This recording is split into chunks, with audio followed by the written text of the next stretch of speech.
Hi, I'm Amy Sandler, host of the Radical Candor podcast. We're thrilled to introduce you to our new Radically Candid mini episodes.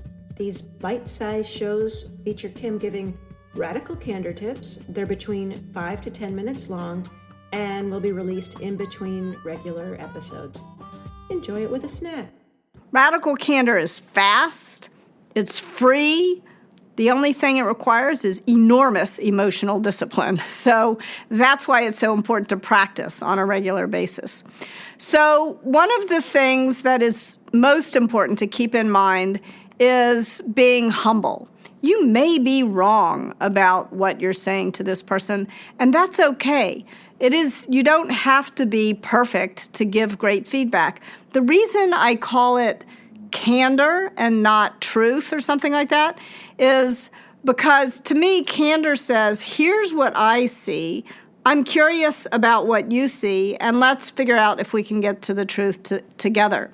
So radical candor should embody that sort of humility of feedback. If you say to somebody, if you walk up to someone and say to them, I'm going to tell you the truth, you're kind of implying you don't know shit from Shinola, but I have a pipeline to God. And that is not the spirit of radical candor. It's not a great way to start a conversation. So you want to make sure you are being humble with the feedback you're giving. You also want to state your intention to be helpful. The point of radical candor is not to prove that you're smarter and the ultimate arbiter of what's good or bad.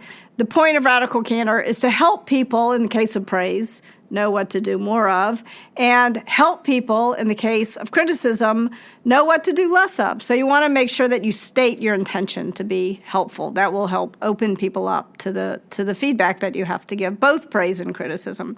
And by the way, praise can go badly off the rails. There was a person I worked with at Apple who said she would ask these classes of people, how much time do you spend planning to give criticism? And people would say, I got to get all the facts right.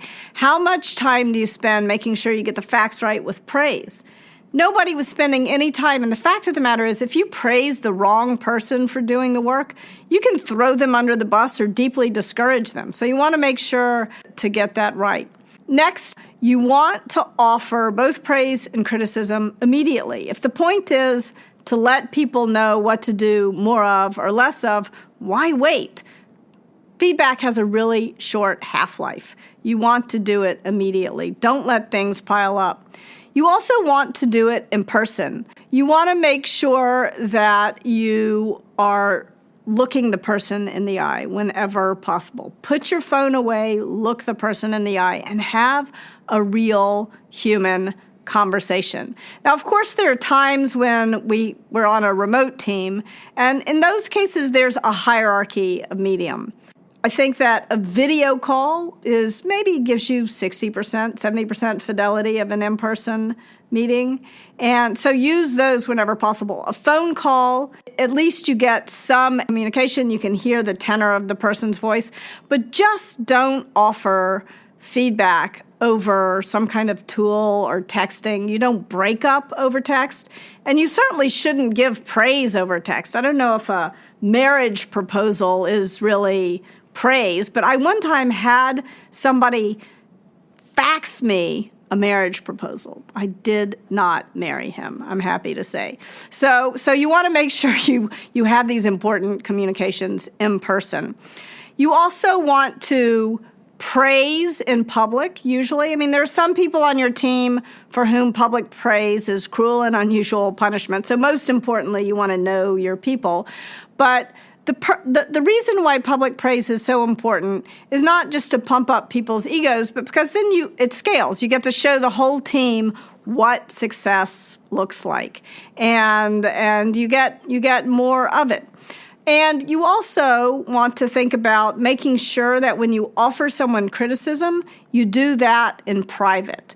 Now, there's a big difference between criticism and debate. Debate, of course, has to happen in public. But when you're offering a person some criticism, you need to make sure you're doing it in private. Because if you do it in public, you often trigger the person's lizard brain. You trigger their fight or flight instinct. And when that part of our brains are engaged, we literally cannot hear. So you're just wasting your breath. Last but not least, you want to make sure that you never give either praise or criticism about someone's fundamental personality attributes. You want to make sure you're offering criticism about things that people can actually change. You want to make sure you're focusing on things that are relatively accessible to change. But the same is true for praise. For the same reason, you are too stupid would be terrible criticism. You're a genius is not great praise. It's not specific enough to let me know what to do more of. So you want to make sure that with your praise, you're not saying the kinds of things that you would say to your dog. Good job. Doesn't mean anything. Specific and sincere. So that is giving radical candor. So a simple framework you can use to make sure that you're not giving praise or criticism about personality attributes is CORE. Context, observation, results. So remind the person of the context. And by the way, if you've been giving feedback immediately, it takes a lot less time to remind them of the context because you were just in the context. But remind them in the meeting and then give the observation. So Cheryl's feedback to me was, you said every third word. So that was sort of her observation. And then she shared the result with me. It made you sound stupid. And that was what motivated me to change. So context, observation, result is going to help you offer both praise and criticism in a way that is more helpful to people. So remember, criticism is kind and clear. Praise is specific and sincere. Thanks for joining us. Our podcast features Radical Candor co-founders Kim Scott and Jason Rosoff, is produced by our Director of Content, Brandy Neal, and hosted by me, Amy Sandler. Music is by Cliff Goldmacher.